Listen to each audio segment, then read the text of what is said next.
Corona काल में आई मंदी के कारण रियल एस्टेट सेक्टर को काफी परेशानियों का सामना करना पड़ा है, लेकिन सरकार की दी गई राहत से घर खरीदार और डेवलपर्स दोनों को फायदा होता दिख रहा है। वित्त मंत्री निर्मला सीतारमण ने आज एक नए राहत पैकेज की घोषणा करते हुए कहा कि 2 करोड़ रुपए तक की आवासीय इकाइयों की पहली बार की बिक्री के लिए इनकम टैक्स में राहत दी जाएगी।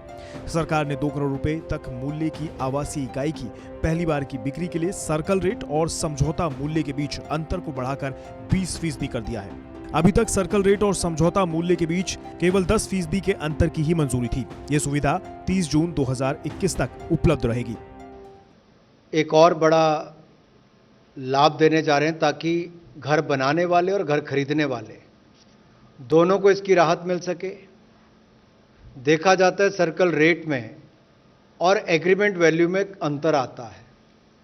इनकम टैक्स के धारा 43CA में, सेक्शन 43CA में अगर आप देखें तो 10% का ही उसमें प्रावधान किया गया है, अलाउ होता है इसके अंतर्गत।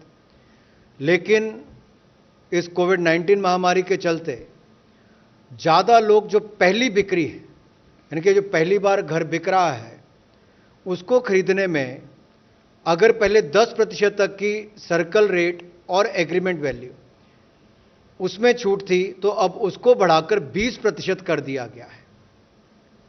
इससे इनको लाभ मिलेगा, ज़्यादा घरों की खरीद हो पाएगी। जैसे मान लीजिए कहीं प्रॉपर्टी का रेट गिर भी गया और सर्कल रेट ज़्यादा है और इसलिए उसकी सेल नहीं हो पा रही है, तो अब ये अवसर है कि आप वो कर सकते हैं। लेकिन ये केवल 2 करोड़ रुपए तक के घर के लिए ही छूट होगी और जो पहली बार बिक्री होगी उसके लिए छूट है।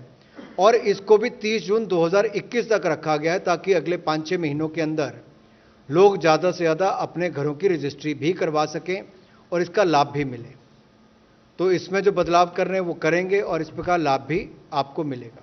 सरकार के कदम रिहायशी रियल एस्टेट सेक्टर को प्रोत्साहन देने के लिए हैं और इससे गैर बिके मकानों की संख्या भी कम करने में मदद मिलेगी। वर्तमान में IT एक्ट के सेक्शन 43CA सर्कल रेट और एग्रीमेंट वैल्यू में अंतर को 10% पर सीमित करता है। अब इसे बढ़ाकर 20% किया गया है, तो इसके लिए IT एक्ट में जरूरी संशोधन भी किया जाएगा। वहीं प्रधानमंत्री आवासीय शहरी योजना के लिए अतिरिक्त राशि आवंटित करने की भी घोषणा की गई है। इस राशि से रियल एस्टेट प्रोजेक्ट को पूरा करने में मदद मिलेगी और रोजगार सृजन के साथ साथ इकोनॉमी को भी बूस्ट मिल सकेगा। इस योजना के तहत अतिरिक्त 18,000 करोड़ रुपए की राशि उपलब्ध कराई जाएगी। इस साल पहले ही सरकार इस मद में 8,000 करोड़ रुपए उपलब्ध करा चुकी है। इस घोषणा से 12 लाख मकानों के निर्माण में मदद मिलेगी, साथ ही साथ 18 लाख मकानों का निर्माण पूरा हो सकेगा। इस योजना में 78 लाख नए रोजगार पैदा होंगे।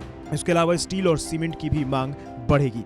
माननीय प्रधानमंत्री जी का सपना है कि हर गरीब के पास अपना पक्का मकान हो और 2022 तक हर गरीब के पास पक्का मकान होगा। और इसी के चलते प्रधानमंत्री आवास योजना शहरी के लिए विशेष तौर पर कदम उठाने जा रहे हैं। जो बजट में प्रावधान किया गया था इस वर्ष, उसके अतिरिक्त लगभग 18,000 करोड़ रुपये अतिरिक्त व्यय करने का इसमें प्रावधान किया गया है।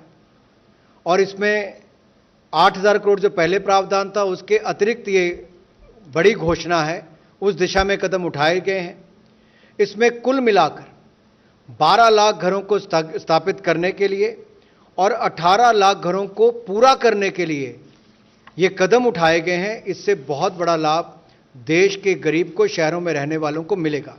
इसमें कुल मिलाकर 78 लाख से ज़्यादा रोजगार के अवसर पैदा होंगे। 25 लाख मीट्रिक टन स्टील और 131 लाख मीट्रिक टन सीमेंट का उपयोग होगा। और साथ में और जुड़ी हुई वस्तुओं को भी देखा जाए तो कुल मिलाकर बाजार में एक डिमांड क्रिएट होगी। ये कदम है उस दिशा में जहां पर गरीब को बल मिल सके और पक्का मकान मिल सके। यानी सरकार अपनी पूरी कोशिश कर रही है ताकि देश की पटरी से उतरी इकोनॉमी के साथ साथ रियल एस्टेट सेक्टर को भी बूस्ट मिल सके और आने वाले समय में दी गई ये राहत से घर खरीदार और डेवलपर्स दोनों को फायदा पहुंच सके।